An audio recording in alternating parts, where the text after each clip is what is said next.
ఎవరున్నారు షాప్ లో? చెప్పండి. 2 ఆయిల్ ప్యాకెట్స్ ఇవ్వరా? ఇవ్వండి. ఎంత అండి? 350 అమ్మా. ఇగో అమ్మ.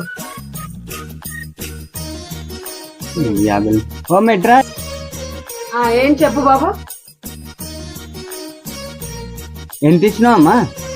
ఎంత ఇది? 350. ఎంత ఉన్నాయి? 1 2 3. ఎంత ఇదెంత? 50. 50 50 50. 350. ఇంకేంది? మోసం చేద్దాం అనుకుంటారా? షాప్కి వస్తే భలే ఉన్నారు.